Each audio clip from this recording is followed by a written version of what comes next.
conditions routières au Québec. Faut-il craindre la hausse du nombre d'aînés au volant?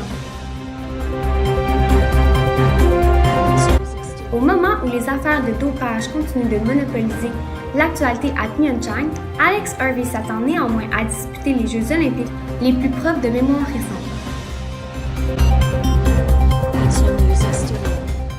Le film Coco de Pixar est le plus grand gagnant de la 45e soirée des prix Annie. Bonjour et bienvenue à MGA Nouvelles. Une tempête hivernale a frappé le Québec mardi soir dernier. Les conditions routières étaient plutôt difficiles et la visibilité était réduite. L'autoroute 20 a été recouverte vers 17 h. La neige s'est accumulée sur la chaussée et des vents forts ont causé plusieurs poudries à plusieurs endroits. Allons maintenant rejoindre Jennifer pour qu'elle puisse nous en parler davantage sur ce sujet. Selon Transport Québec, le long du fleuve était particulièrement affecté. De bonnes bourrasques ont été signalées, ce qui a provoqué une réduction de la visibilité à plusieurs endroits. Dans l'ouest de la province, la Sûreté du Québec a fait état de plusieurs sorties de route et de collisions avec plusieurs dommages. Il n'y a eu heureusement aucun accident avec de morts ni de blessures majeures. Sur la rive sud du Québec, un carambolage a été signalé sur l'autoroute 20 dans le secteur de Saint-Apollinaire. La collision a impliqué une quinzaine de véhicules. La SAQ a profité de cette première importante chute de neige dans la région de Montréal pour rappeler aux conducteurs de ralentir et de garder une distance sécuritaire entre les véhicules. Elle n'a pas oublié de mentionner d'enlever la neige ou la glace des véhicules avant de prendre la route. David Latouche, le directeur des communications chez Nez Rouge, nous a expliqué que les conditions météo et les conditions routières ne permettent pas d'assurer la sécurité de leurs bénévoles et de leurs clients. Il soutient qu'ils prônent la sécurité routière, alors cela serait mal vu de laisser les bénévoles sur la route quand les conditions routières ne sont pas favorables.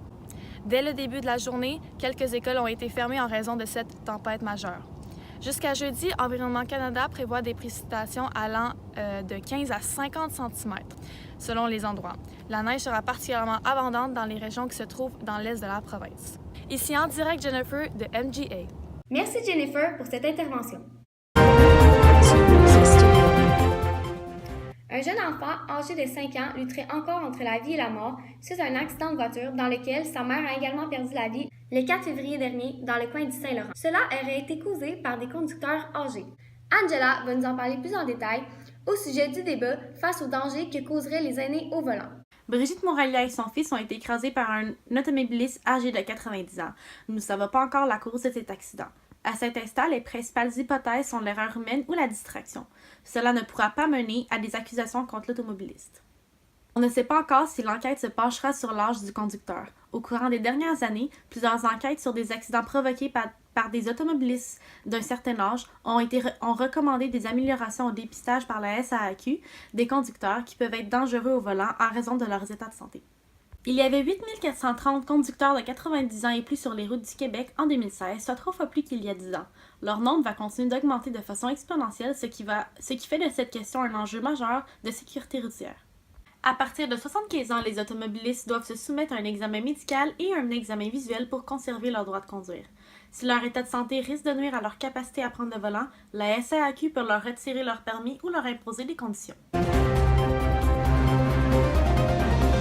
Nous avons avec nous Giovanni qui est âgé de 81 ans et qui conduit encore. Monsieur Giovanni, avez-vous fait les tests médicaux et visuels suite à vos 75 ans? Non. Pourquoi? Pourquoi j'étais un bon conducteur? Parfait. Est-ce que vous considérez que vous êtes un danger au volant? Non. Et si on vous retirait votre permis, quelles seraient vos réactions? Ben, la réaction de conduire est bien. Vous seriez surpris si on vous retirait votre permis?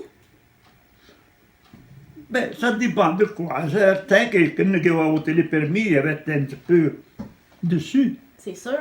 Et ça serait quoi vos moyens de transport si vous n'avez plus accès à votre automobile?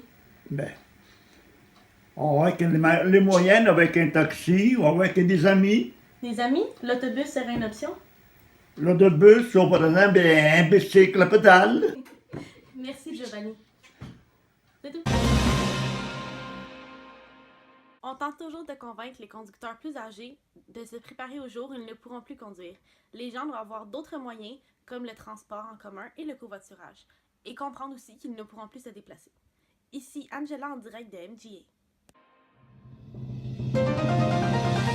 Les affaires de dopage prendraient une place importante dans le domaine des Jeux olympiques. Allons en parler davantage avec Jennifer. Bonjour Jennifer. Bonjour Marie-Ève. Effectivement, pour ce qui est du dopage sportif, selon le fondateur de Saint-Féréol, il est persuadé que les tricheurs seront moins nombreux en Corée du Sud. Rien n'est garanti, mais il y en aura moins que jamais, à juger Harvey mardi après-midi. 10 fondeurs canadiens auraient aussi eu des résultats de tests anormaux. Harvey, qui n'était pas au courant de l'existence de cette enquête, s'est dit surpris de voir le Canada impliqué. Selon un expert, ces données concernant 2000 athlètes révèlent que près du tiers des médaillés aux Jeux olympiques et aux championnats du monde depuis 2001 présentaient des paramètres hématologiques. De plus, le vétéran Devon Kershaw a aussi soulevé l'exemple de son grand ami Crooks, qui n'a aussi jamais entendu rien de pareil de tel au Canada. Ce n'est pas juste pour le sport, selon Devon. Il affirme également qu'un monde fait de tricheurs n'est pas juste dans le domaine du sport. La justice prend sa place dans le monde du sport. Ici Jennifer, en direct de MGA. Merci Jennifer. Lors de la 45e soirée des prix Annie, le film Coco de Pixar aurait au moins obtenu 11 trophées lors de la cérémonie annuelle honorant les meilleures œuvres d'animation de l'année. Allons en savoir plus avec Angela qui se trouve présentement sur les lieux. Comme on s'y attendait, le film Coco a dominé tout au long de la soirée samedi à Los Angeles.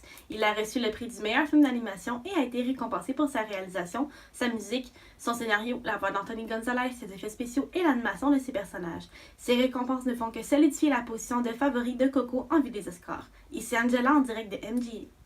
Merci Angela. C'était l'actualité sur MGA Nouvelles. Merci.